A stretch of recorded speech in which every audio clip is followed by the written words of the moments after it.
Général Christophe Gomard, bonjour. Bonjour. Dans votre livre, vous plaidez longuement pour la fusion des forces spéciales qui relèvent de l'armée, sont en charge des opérations discrètes et sensibles, et du service action, des soldats d'élite en charge des opérations clandestines, non revendiquées par la France et qui dépendent de la DGSE, les services de renseignement. Ce n'est pas une idée nouvelle, pourquoi est-ce que vous y revenez avec force aujourd'hui? Je pense qu'on a en France la chance d'avoir des forces spéciales de très haut niveau. On a également un service action et je me demande si effectivement, parfois il y a une trop grande superposition qui peut être gênante pour l'efficacité collective.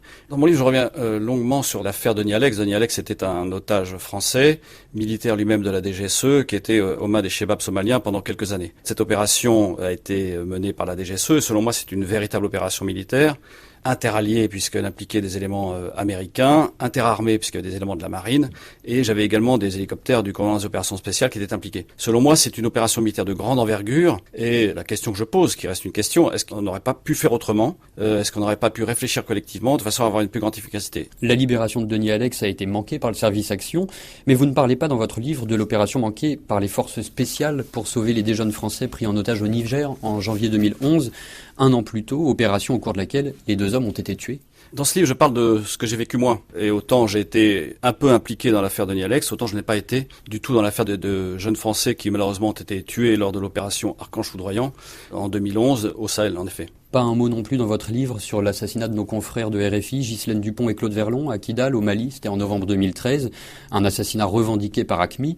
Général Gomard, est-ce que les forces spéciales étaient présentes à Kidal ce jour-là? Oui, il y avait des forces spéciales au sens où il y avait un détachement de liaison qui était en mesure de dialoguer avec les autorités locales, parce que bien souvent nos opérations, les opérations qui étaient menées par les forces spéciales, pouvaient partir de Kidal où il y avait une piste pour nos avions et une piste pour les hélicoptères en effet. Mais en fait sur place, on n'y est jamais en nombre. Il y a effectivement quelques hommes qui sont présents de façon à assurer cette liaison. Ces quelques hommes des forces spéciales ont-ils tenté quelque chose pour poursuivre les ravisseurs de Ghislaine Dupont et Claude Verlon, ceux de novembre 2013? Alors je n'étais pas en charge, donc je ne peux pas directement vous répondre, mais j'imagine que oui, bien sûr, comme tous les soldats français présents sur place, dès lors qu'ils ont su que des Français étaient enlevés, ils ont dû tout faire pour tenter de savoir qui ils avaient enlevés et où ils étaient partis. Vous dirigiez le commandement des opérations spéciales en revanche au moment du déclenchement de l'opération Serval, au Mali en janvier 2013. Vous avez donc, pas tout seul, dirigé les opérations qui ont abouti à la libération de l'essentiel du nord du Mali. Beaucoup de choses ont été dites sur ces opérations éclairs et couronnées de succès. A posteriori, est-ce que vous avez malgré tout un regret? Le regret, c'est d'avoir perdu notre camarade Damien Boiteux, qui a été le premier soldat français tué peu de temps après avoir franchi la frontière entre le Burkina Faso et le Mali. Et effectivement, on a perdu quelques hommes dans cette offensive, mais je pense qu'au regard de la population malienne, ce que nous avons fait était bien, puisqu'aujourd'hui, le Mali a été libéré de l'emprise djihadiste. En janvier 2013, après Gao et Tombouctou, l'armée voulait également reprendre Kidal, qui n'était pas aux mains de groupes djihadistes, mais des indépendantistes du MNLA. La DGSE a plaidé pour que Kidal soit traité de manière différente.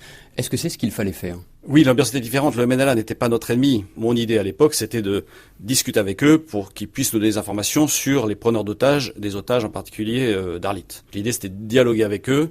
Pour avoir leur soutien face aux groupes terroristes. Absolument, absolument. Vous évoquez dans votre livre le manque de collaboration de l'Algérie dans la lutte antiterroriste et vous accusez même Alger de protéger Iyad Akrali, chef d'Ansardine.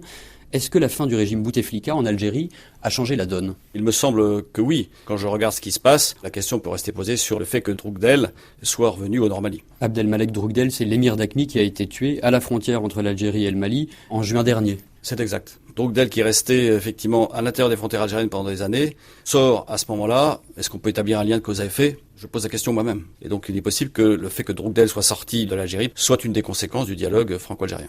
L'armée française, on vient d'en parler, élimine d'importants chefs terroristes, elle ne ménage pas ses efforts. Pourtant, la situation sécuritaire empire chaque jour dans le centre du Mali, au Niger, au Burkina.